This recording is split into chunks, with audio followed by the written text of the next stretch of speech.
Hello friends, welcome back to విజేతాస్ kitchen.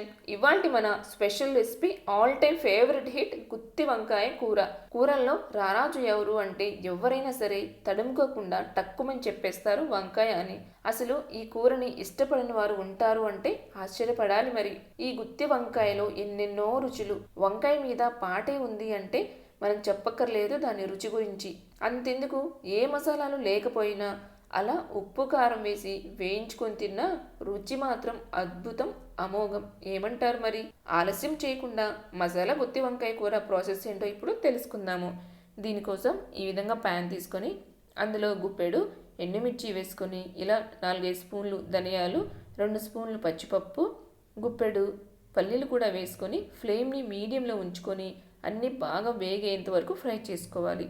అప్పుడు మాత్రమే మనకి ఫ్లేవర్ అనేది బాగుంటుంది ఈ మసాలా కూరకి. ఇప్పుడు అందులో 2 స్పూన్లు మినపగుండ్లు, 1 స్పూన్ ఆవాలు, 2 స్పూన్లు జీలకర్ర, కొద్దిగా మెంతులు వేసుకొని వేయించుకోవాలి. మనం ఇందులో వేసిన ప్రతి పదార్థము బాగా వేగి మంచి సువాసన వచ్చేంత వరకు వేయించుకుంటేనే ఈ కూరకి రుచి. ఇప్పుడు అందులో 2 ఎండు కొబ్బరి ముక్కలు, వెల్లుల్లి రెబ్బలు, సోంపు, కరివేపాకు రెబ్బలు, తర్వాత ఆనియన్స్ని ఇలా చిన్న ముక్కలుగా కట్ చేసుకొని వేసుకోవాలి. ఆనియన్స్ కూడా పచ్చి వాసన పోయేంత వరకు వేయించుకోవాలి. ఎందుకంటే తర్వాత మనకి మసాలా లోపల వరకు వేగదు కాబట్టి ఇక్కడే ఎక్కువసేపు వేయించుకోవాలి. ఇలా అన్నీ బాగా వేయించుకున్న తర్వాత చల్లారనివ్వాలి.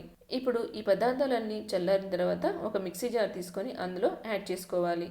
ఇప్పుడు అందులో కొద్దిగా ఇంగువ, 4 స్పూన్లు చింతపండు గుజ్జు, తర్వాత రుచికి సరిపడా సాల్ట్ కూడా వేసుకొని 1/2 స్పూను పసుపు వేసి వీటన్నింటినీ మెత్తగా గ్రైండ్ చేసుకోవాలి. మనము ఈ మసాలాని స్టఫింగ్ కోసం వాడుతున్నాం కాబట్టి ఎంత మెత్తగా వీలైతే అంత మెత్తగా గ్రైండ్ చేసుకోండి. ఇక్కడ మనము చింతపండు గుజ్జు కూడా వేసాం కదా, ఆ ఫ్లేవర్ కూడా గుత్తి వంకాయ మసాలాకి చాలా బాగుంటుంది. ఇప్పుడు గ్రైండ్ చేసుకుందాన్ని పక్కన పెట్టుకుందాము. చూడండి, గుత్తి వంకాయల్ని ఈ విధంగా 4 ముక్కలుగా కట్ చేసుకొని పెట్టుకోవాలి. ఇలా సాల్ట్ వాటర్లో వేసుకోవడం వల్ల ఫ్రెష్గా ఉంటుంది, వగరు లేకుండా ఉంటుందన్నమాట. ఇప్పుడు మనము స్టఫ్ చేసుకోవాలి. ముందుగానే ప్రిపేర్ చేసిన మసాలాని ఇలా గుత్తి వంకాయలో లోపల వరకు స్ప్రెడ్ చేసుకోవాలి. మనం స్టఫ్ చేసేటప్పుడు లోపల వరకు చేసుకోవచ్చు, లేదా ఇష్టం ఉంటే పైవైపు కూడా స్టఫ్ చేసుకోవచ్చు అనమాట. ఇలా అన్నింటిలో మసాలాని స్టఫ్ చేసుకున్న తర్వాత మనకి మసాలా మిగిలి ఉంటుంది కదా, దాన్ని కూడా పైన ఈ విధంగా స్ప్రెడ్ చేసుకోవాలి. ఇలా అన్నింటినీ ప్యాన్లో ఈవెన్గా స్ప్రెడ్ చేసుకున్న తర్వాత ప్యాన్ని స్టవ్ మీద పెట్టి అందులో ఆయిల్ యాడ్ చేసుకోవాలి. ఈ మసాలా గుత్తి వంకాయ కూరకి కొద్దిగా ఆయిల్ ఎక్కువే పడుతుంది, మసాలా కూడా వేగాలి కదా. మరి ఆయిల్ వేసిన తర్వాత ఇలా మూత పెట్టి మనము లో ఫ్లేమ్లో ఎక్కువసేపు మగ్గించుకుంటే వంకాయలు కూడా బాగా మగ్గుతాయి, మసాలా కూడా లోపల వరకు బాగా వేగుతుంది. మధ్య మధ్యలో ఇలా చూస్తూ కలుపుకోవాలి.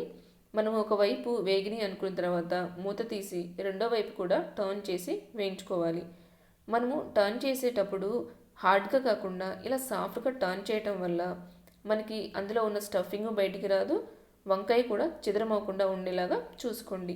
చూడండి, ఇప్పుడు మనకి అందులోని ఆయిల్ సపరేట్ అవుతూ కనిపిస్తుంది కదా, అంటే మనకి వంకాయలు వేగినాయి, మసాలా కూడా వేగినట్లు అర్థమవుతుంది. తినేటప్పుడు కూడా ఇలా వంకాయ అలాగే తినేసేయచ్చు, అంత బాగుంటుంది. అంతేనండి, ఇప్పుడు మనకి గుమగుమలాడే మసాలా గుత్తి వంకాయ కూర రెడీ అయ్యింది. ఇలా రెడీ అయిన మసాలా గుత్తి వంకాయ కూరని మనం రసంలోకి, బగారా రైస్లోకి మంచి కాంబినేషన్గా చెప్పుకోవచ్చు. మరి ఇంకెందుకు ఆలస్యం, ఈ గుత్తి వంకాయ కూరని మీరు కూడా ట్రై చేసి మీకు ఎలా వచ్చిందో ఆ ఫీడ్బ్యాక్ని నాకు కామెంట్ బాక్స్లో చెప్పడం అస్సలు మర్చిపోవద్దు. ఈ వీడియో మీకు నచ్చినట్లయితే లైక్ చేసి షేర్ చేయండి. మరిన్ని సింపుల్ అండ్ టేస్టీ రెసిపీస్ కోసం మన ఛానల్ని సబ్స్క్రైబ్ చేయడం అస్సలు మర్చిపోవద్దు. ఛానల్ ఫస్ట్ టైం చూస్తున్న వాళ్ళైతే సబ్స్క్రైబ్ చేసుకొని పక్కనే ఉన్న బెల్ ఐకాన్ని యాక్టివేట్ చేసుకోండి. Thanks for watching.